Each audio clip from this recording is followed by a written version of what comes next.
It was the songwriting that informed the painting and allowed me to paint, because I didn't know what to paint. I wasn't, then I suddenly thought, could a painting be like a song? This is Live at the Hall from the Country Music Hall of Fame and Museum. This week, Warren Denny talks with visual artist and British punk musician Jon Langford. Drinking pills and Nashville radio life will never be the same. Chills and spills from Maine to Mexico, riding on my funeral train. In every town there's the same tribulation, in every state I wake up in. The night before was a dim recollection of powders and bottles and sin. There's a poor little stranger heading out the door, just about half my age. Blood on the walls, glass on the floor, don't think I even made it on stage. Said, doctor, doctor, sign my prescription, I'm in trouble again. Ever since I was a tiny little baby, well, I couldn't get rid of the pain. Shake my hips, but I walk like a cripple, and my body is getting too thin. I can count every one of my bones in the mirror, poking through my cold white skin. There's a shiny star on the dressing room door, but I'll be out in the back of my car. Don't know a soul I can trust with the money or to tune up my guitar. Drinking pills and Nashville radio life will never be the same. Chills and spills from Maine to Mexico, riding on my funeral train. Can't sleep without the engine humming, wheels rolling night and day. I can't sleep without Nashville radio slipping through my chemical haze. Play some song that I don't remember with a DJ calling my name. If they play my songs on the Nashville radio, life will never be the same. I said, doctor, doctor, sign my prescription, I'm in trouble again. Ever since I was a tiny little baby, well, I couldn't get rid of the pain. Ever since I was a tiny little baby, well, I couldn't get to sleep at night. Listening to that Nashville radio hours before daylight. They threw me off the Grand Ole Opry, cause I couldn't behave. Never knew how many friends I had till I was lying in a cold damp grave. I gave my life to country music, took my pills and lost. They don't play my songs on the radio, it's like I never was.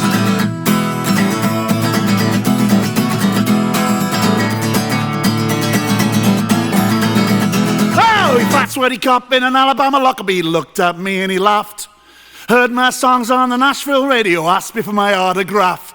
He said, doctor, doctor, sign my prescription, I'm in trouble again. Ever since I was a tiny little baby, well, I couldn't get rid of the pain. Drinking pills and Nashville radio life will never be the same. Chills and spills from Maine to Mexico, riding on my funeral train. All right, well, welcome, Jon. Hello, Warren. How are you? Great. It's great to see you. Just heard Nashville radio. Excellent song. Such a great songwriter. So happy to have you on the program, and wanted to jump in just right away. You're a great friend of the museum, and some might think an unlikely friend, really, but I would have thought that. yeah, well, No, seriously, because I didn't know till you contacted me about the. I'd never really spent much time at the Country Music Hall of Fame. I didn't even really know what it was so much. Yeah. Strangely enough. Well, and you were such a perfect match for us with the exhibition Dylan Cash and the Nashville Cats in New Music City. I think your understanding of music and art is such an interesting thing for us as a museum, and also, again, your strength as a songwriter, I think, brought a lot of perspective to the work that you did for us. That was what confused me in the first place, because I thought I was being hired just as an illustrator. And to be honest, I was hugely flattered and surprised that there was also some knowledge of the history of what I did, because that was probably my thing. I didn't know that anyone in the Country Music Hall of Fame would know anything about the Mekons. It seemed like two different worlds, punk bands from Leeds and the Country Music Hall of Fame. But no, it was great, and the fact that we in this very room we're sitting in now, I got to play with the Nashville Cats and do a couple of songs.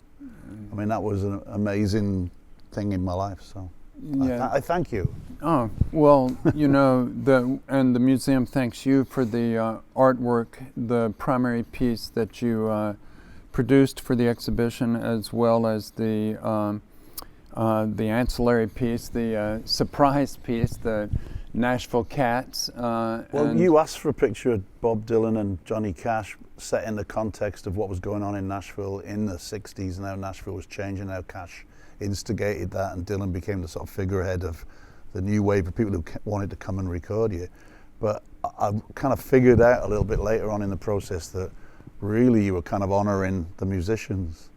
So it felt like there had to be a painting of those people that, you know, we'd name checked in the one piece, but to actually have a painting of them, so that, you know. Yes, and you know. So I did it and surprised you. Yes, you surprised us with that second painting. We're not used to, you know, making assignments and getting more than we really asked for. Yeah, I know. Well, it was a bit creepy of me, but it was all right. No, you know something. The actual focal point of that exhibition, in spite of the huge name recognition, of course, with Dylan and Cash, the heart of that exhibition is the music and the musicians that made that music. And we had there, of course, the history of Nashville and the number of cats that we could have certainly gotten into. It was endless, and we had to bring it down to about 16 that were really integral to the story that we were telling. And now it's that opened in 2015.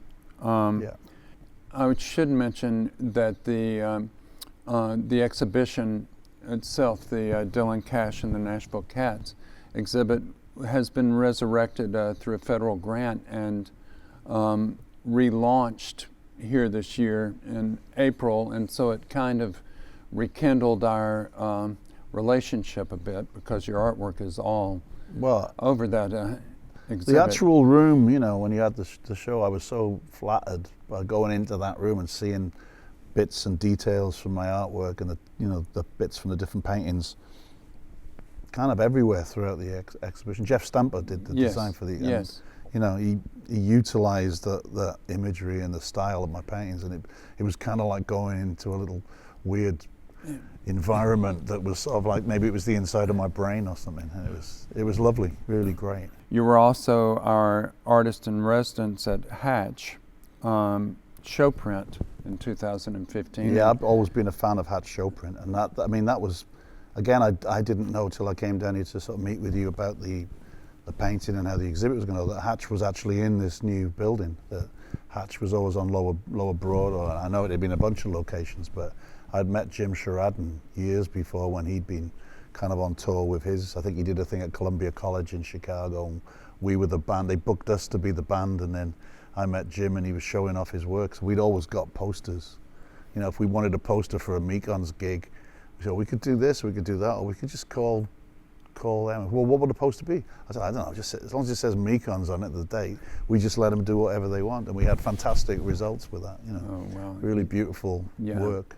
Yeah, well, and you and Jim produced a beautiful work yourselves, based on the Dylan song "Girl from the North Country." Yeah, that was a really nice surprise. That piece was one of the only things I've ever really done. I mean, all music is, you know, collaborative. Nearly everything I've done in music has been a collaboration with people who just come together. You put some musicians in a room together with some instruments, they'll make something, and that's kind of like a lot of the bands I've been in have formed like that, more like social groupings, and you play some music. Art doesn't work like that. We've tried to make it work like that. The Mekons have forced kind of like structures and programs onto the band to try and make visual art collectively. And but then working on that piece with Jim Sheridan, I was suddenly probably one night in the, you know, stuck in this museum at 4 a.m. with Jim, with his fingers around my throat, trying to squeeze the breath out of me, and I realized, oh, we're really collaborating here. This is fantastic. This is like, we're collaborating. We've both got our hands on this piece of visual artwork. But I mean, it was a printmaking thing. He had skills that I didn't possess, that would have been impossible without his skills. But then he was kind of feeding off the design and how I worked with color and layout from my paintings. And we illustrated Girl from the North Country. And then we had like other collaborators, because Jim would send it away, a photograph of it, off to Bob Dylan's manager. And the next morning we'd come in and we'd get a message saying, oh yeah, we like it. Going, who's we? Who's this we in this? Could it be Bob? Did Bob see it? And that was really exciting, you know, that he did. And apparently they were really, really supportive of project, and to do that song. I always loved Girl from the North Country because I moved from Wales to Leeds, and that's the North Country, and That's great. you know, Yeah. it's Well, you know, you mentioned, and this is what we're so interested in, is that intersection of the art and the music in support of the exhibition, and you live that. You're like the manifestation of that, and I don't know how that really came about. I would... It came about going to art school in 1976 and like not really having much thought about the fact that about anything other than I was quite a good draftsman, and it seemed like I didn't want to go to college and study anything else. Art seemed like the easy option. You know, always taking the easy option, and ended up in the Sex Pistols and the Clash and the Damned came round within about 6 months of me being there, and just turned the world upside down. It was like a really interesting time. It was like the world went from black and white to color or something. Suddenly punk rock happened, and all this other music was out, and like sitting outside painting a tree was out, and everyone had to be in a band, you know. So and there was lots of bands in Britain. It's been a long tradition here with the Stones, Pretty Things, Kinks, even the Beatles, you know. Art school produced lots of bands, and then we were at this very, very dense northern city, Leeds, which had 2 major art schools right next to each other, right in the downtown area. So, I mean, the Gang of Four, Mekons, Scritti Politti, Delta 5, Fad Gadget, Soft Cell, all these bands were forming around the same time, and it was just like a really, we never thought, I didn't even think about whether I was going to paint anymore then. I just thought, this is what we do now. And I kind of went off on a 15-year trip in a van, which was all very hectic and fantastic and brilliant, and had some amazing experiences, but then ended up in Chicago with no possible way to make a living. Well, and decided to maybe I should paint, you know. Well, that's funny. And it was the songwriting that informed the painting and allowed me to paint, because I didn't know what to paint. I wasn't, you know, then I suddenly thought, could a painting be like a song? And that's where that came from. You know? Okay, and that's fantastic. And let's talk about the Mekons for just a moment. How did that actually come to be? I mean, you've placed the context around it, but how did you and Tom and Sally and all those? Well, punk kind of like, I don't know, you know, it just meant there weren't any rules anymore.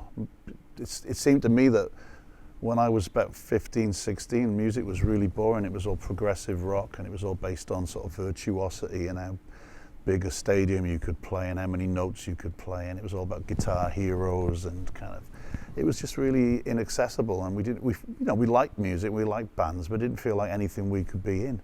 And punk with the Sex Pistols turning up and particularly the Clash. I really liked the Clash because they had this kind of like politics to it, which we were quite, you know, it was a very political time up in the north of England. It just gave you a license to be your own band, and also what came up around that was independent labels and then independent venues. It suddenly wasn't, you can have a band like the Buzzcocks in Manchester, and I think Pete Shelley's songs are absolutely fantastic songs, brilliant pop songs, and then you could go and see them every few weeks in clubs, in small clubs all around the north of England. So it just made everything much more egalitarian and much more exciting. And initially punk wasn't really like a style. You see, go to London, you'll see postcards for guys with leather jackets with studs in them and giant orange Mohicans. Nobody looked like that, particularly not in the north of England. And I think maybe punk was closer, there were closer links between punk and the traditional music industry and fashion in London. But once it's the smoke signals we could see coming out of London, we gleefully misinterpreted them, so that all over the country, punks didn't look like what you think of as punks, and it was just this massive free expression thing. So you had bands like the Human League, you know, were a punk band, but they're coming out of Sheffield and they're just playing synthesizers and trying to work out these primitive synthesizers to sound like Donna Summer. And then you got bands in Manchester like The Fall who were taking it, you know, into a very heavy, dark, way of doing it. Then you got sort of pop bands up in Scotland. Everyone was doing all these different things. There wasn't a template for what punk should be. And we did it because we thought we'd be the first band that could not play their instruments. Yep. Well, and you went a long way. That's what Tom said. He said, "Do you want to be in a band when no one can play their instruments? When no one can play anything?" I was like, "That sounds easy." So the one thing that I'm really interested in, and we actually touched on it talking to you when the exhibition was being mounted, that relationship between punk and country music, that at least your interpretation of punk and country music. Yeah. Well, it's all very personal. Yeah. I'll be frank. I didn't think I liked country music at all. It seemed like it was old people music that was often on late night Irish TV stations that we could pick up in Wales, and it was like George Hamilton IV and people, singing about their dogs or patriotism or something, and wasn't very interesting to punk rockers. But I didn't realise that Johnny Cash was country. I thought he was like Elvis. I thought he was a rockabilly. In fact, when I met Johnny Cash, he actually said I wasn't country. I was a rockabilly, but so then the confusion for me came when I realised that Tom Jones, who was a great national figure where I come from, and beloved by all the aunties, grandparents, and my mother and her sister. Everyone loved Tom Jones. So from a very young age, I knew I could win favour by singing "The Green, Green Grass of Home" or "Delilah" to him. And those, Tom Jones was doing country music. In my head, "The Green, Green Grass of Home" is about Crossy Killiog, a little village in Wales where my grandparents live. But it's a song about a country place. It's an American song. But it took a while to make all those connections. And there's actually a DJ from Chicago called Terry Nelson, who was the musical director of The Wizard, a college station, and he came to England and he wanted to meet the Mekons, see if they still existed, about 1983, when we were kind of like being dumped by major labels and were kind of just thrashing around helplessly. And he brought with him a pile of classic honky-tonk tapes featuring people like Merle Haggard, George Jones, Cash, obviously, Hank Thompson, but all the sort of drinking songs, all that Jerry Lee Lewis, What Made Milwaukee Famous, all that stuff. And we were about 26, 27 at the time, and we'd loved and lost a bit and had like alcohol problems possibly, and this music suddenly made huge sense. Well, I think there's a straight line there. Yeah, really. And he said the hard working, the hard drinking. He said to us, the Mekons, he said, "You're not like a punk band because you don't sing about anarchy and smashing the system. All our songs were we thought it was politics with a small p, but he said all your songs are about drinking in bars and failed sexual relationships, and all your songs have like 3 chords in them max. So you're like a country and western band." And we were like, "No, we're not. Don't be ridiculous." Then we listened to particularly Merle Haggard for me, who I'd kind of heard of Merle Haggard, and I just knew the songs that the Okie from Muskogee, which I always thought was pretty funny. But there's a lot behind that song. Yeah, but Merle, now I would say now people like that they're still not appreciated. They're not appreciated in Britain, but we were kind of perversely attracted to country music while all our friends were going to acid house raves and taking hallucinogenics. We were drinking bourbon and listening to Ernest Tubb. That's great. That was our way of rebelling. That is why you're here today with us. Well, talk to me a little bit about the your friend had come over there and was illuminating you guys to the fact that you were really a country band in many ways. Well, I think the point he made was that that was the kind of glib thing that all your songs are about drinking and failed sexual relationships. But what it struck us as was that we were trying to make music that wasn't escapist music. And what we were really trying to do was make stuff that was about the world around us. And that's one of the things I'd kind of picked up in art school, that the best art, the art I really liked, was when people made work about what was going on immediately in their lives. And when you heard like all these bands in the 70s singing about elves and wizards, it didn't make any, you know, I didn't really have much to do with elves and wizards. It was like kind of, so it wasn't, but punk was immediately about everyday life and about social situations that were occurring in Britain. And a lot of the Clash songs were about, you know, going to the job centre and not having a job, and, you know, about politics. And it was great to then see that someone like Jerry Lee Lewis in his songs and that, they're talking about a kind of definable culture with a sort of an audience of people who kind of really live these lives. So they're not escapist songs. And, you know, the fodder of country western music is drinking, cheating and killing. And Can be, yes. Did we became very attracted to those ideas. Well, was this prior or after the release of Fear and Whiskey? No, this all brewed up. That's what Fear and Whiskey was, a bunch of British art students listening to a lot of country and western music but not knowing how to play it at all, and then making a record that was deeply informed, possibly mostly by sort of form of osmosis, not that we were listening very closely. I remember at the time we were very fascinated by Jimmy Rogers and how and Hank Williams and other country songs, how certain lines and phrases, some of which we didn't even understand, showed up in different songs. And it was almost like, here's a form of songwriting which isn't like a genius songwriter sitting down and making something up. This is a pool of human experience coming down into, you know, these phrases and things that reoccur. And we were really fascinated by that, and we were like, we should, you know, do that with ours. We weren't afraid to take. We saw the history of music like an oral history almost. So we weren't afraid to take things from other places. And we didn't think it was like appropriation as much as it was just like, we're part of this same stream that's going on. I mean, you know, there's a lot of that in country music. Yes. You hear the same tunes over and over and over again, and the same kind of lyrical ideas, but there's always twists on them, and it's always something else is added to it.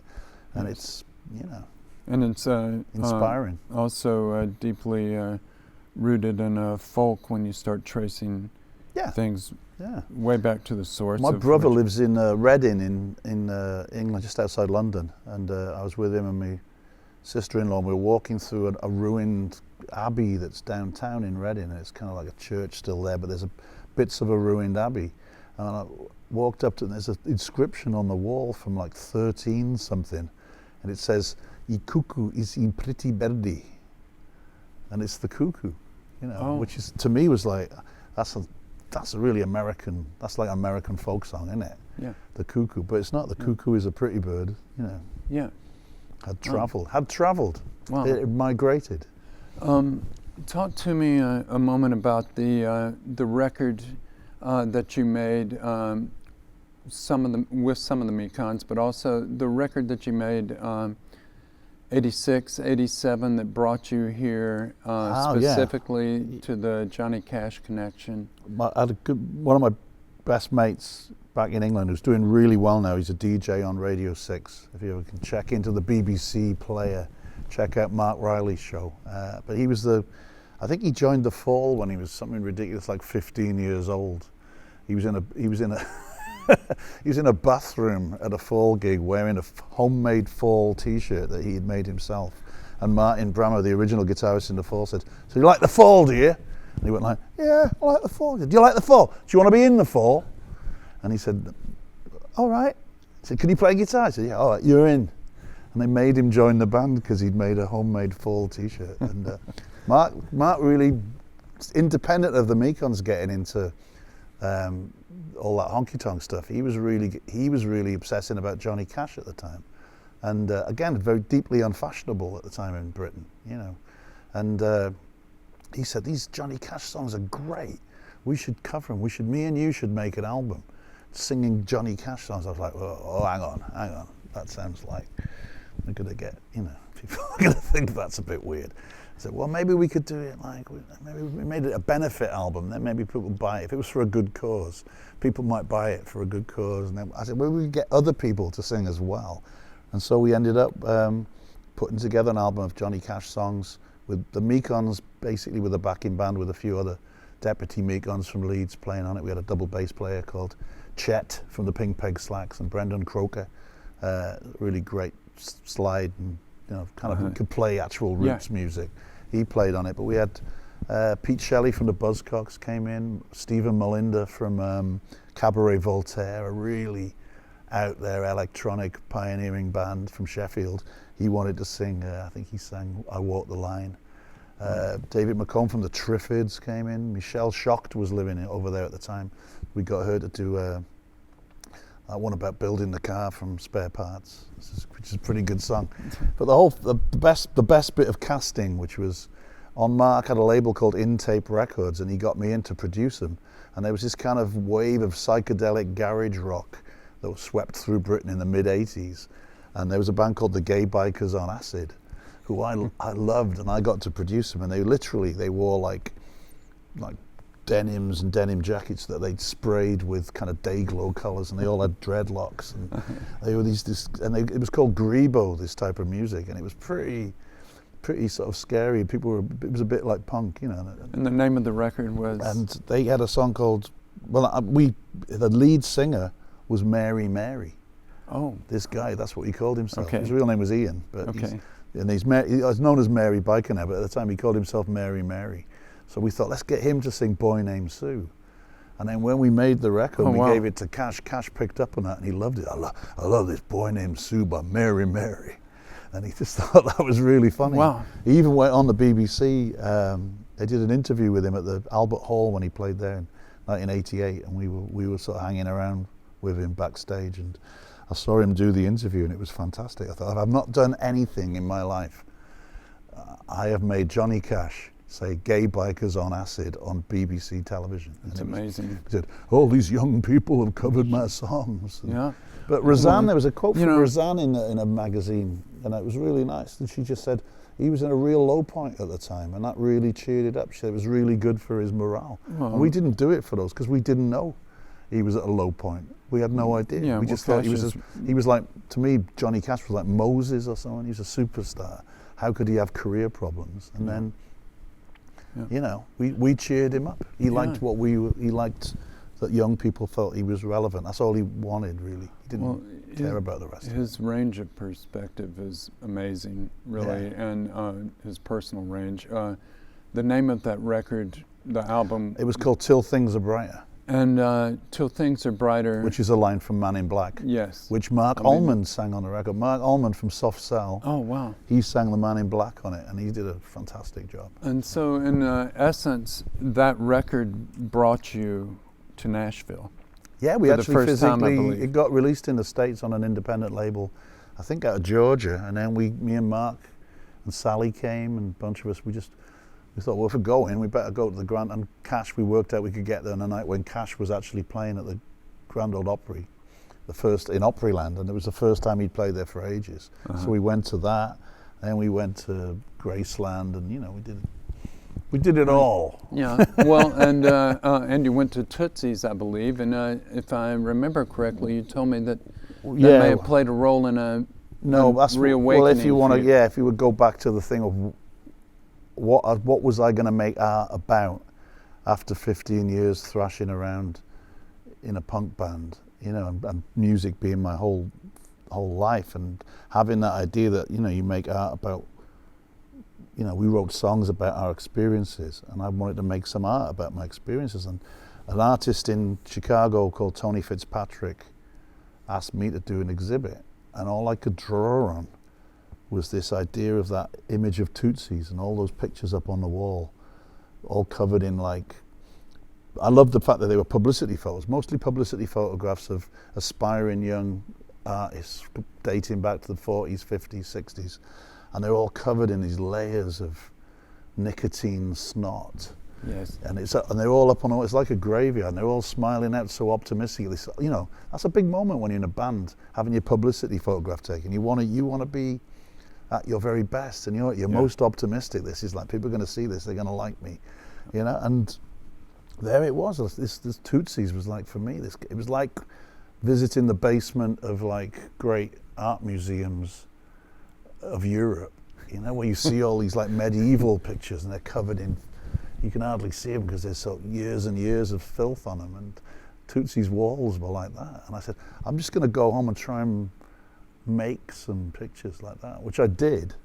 I started doing that after we were there in 1988, and then when I moved to Chicago, Tony Fitzpatrick had seen some of my work. Tony, he does, and no one knows who Tony Fitzpatrick is, he's done every Steve Earle album cover for the last 20 years, and they're beautiful. His work is astoundingly beautiful. So I actually thought that's what I've been doing. I've been part of the music business, and this is like a kind of interesting story. That moment in a musician's life when they have a publicity photograph taken, and they really are. A lot of them, the ones that interested me were the people I didn't even know about.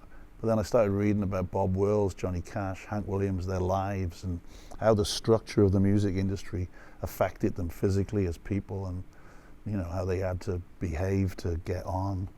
Yeah. So I mean, that song Nashville Radio is kind of about that. Yeah, and you published a book as well. Yeah, I did a book called Nashville Radio, and it was basically, I didn't think of them as paintings of country and western singers. I thought of them as paintings of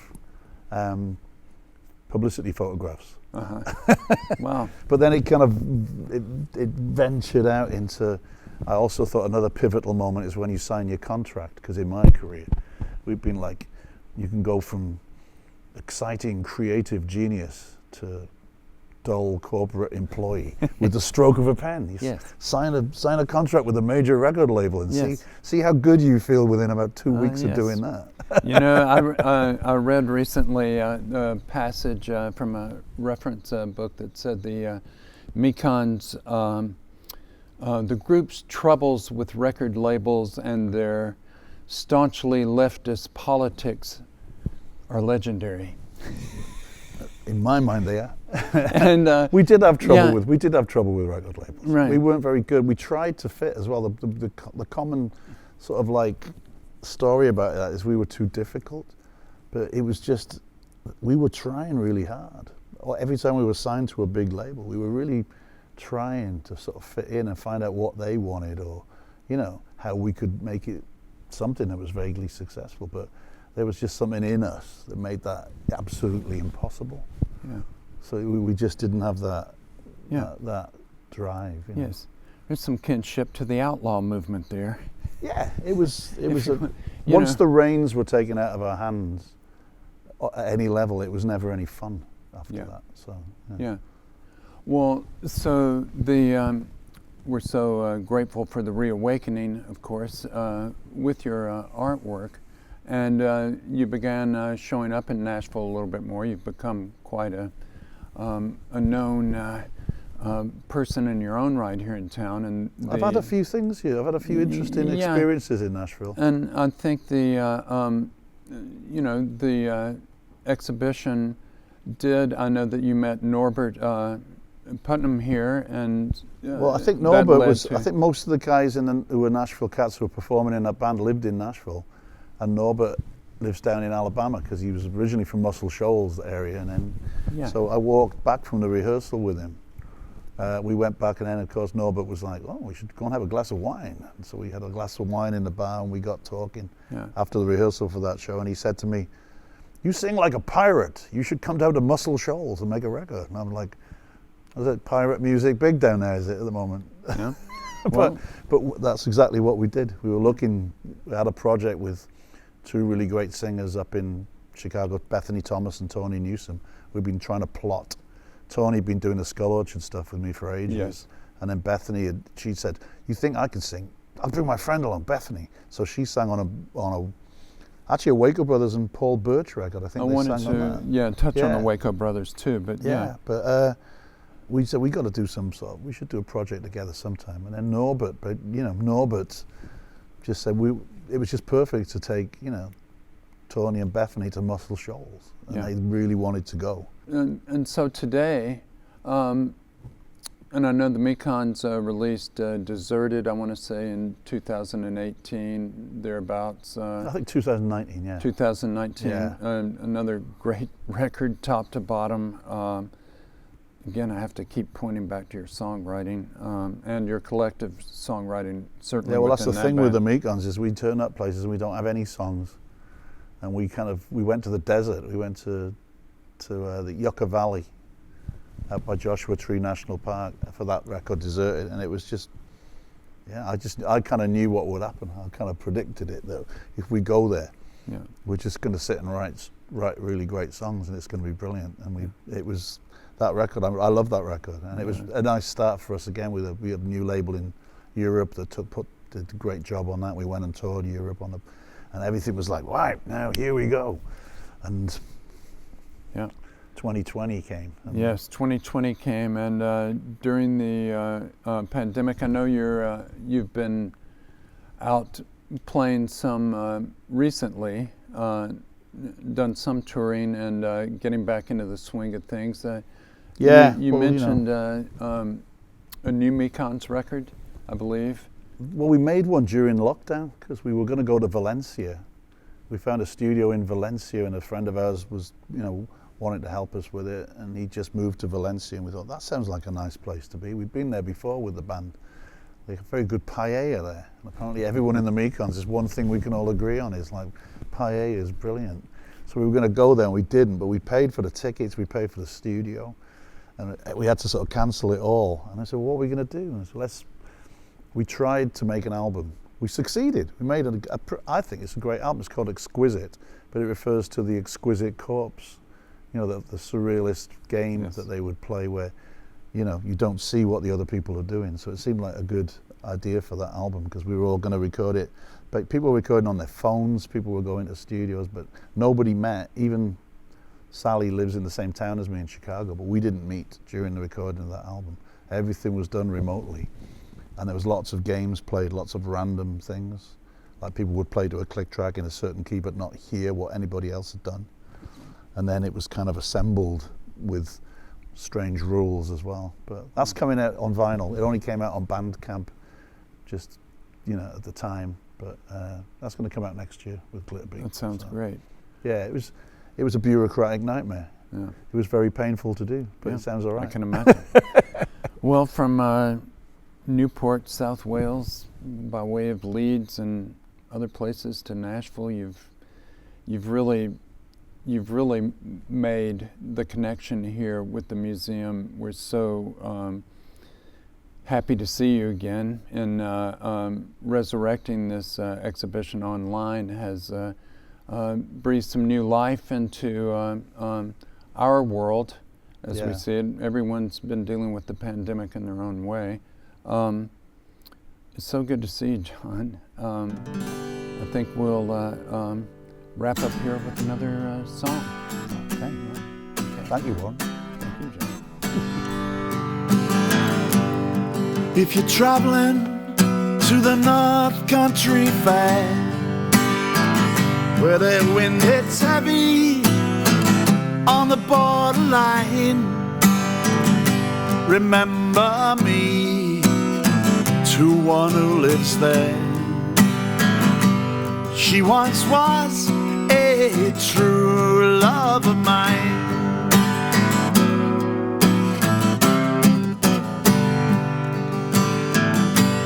If you're going where the snowflakes storm, rivers freeze and summer ends, see she's wearing a coat so warm to keep her from the howling wind.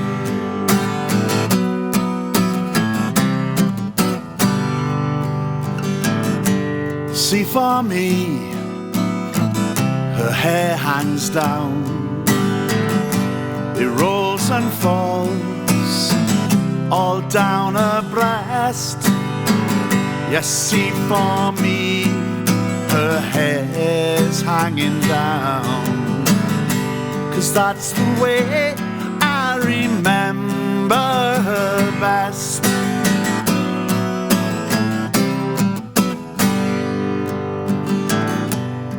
If you're going to the North Country Fair, where the wind hits heavy on the borderline, remember me to one who lives there. She once was a true love of mine, true love of mine. mine, a true love of mine.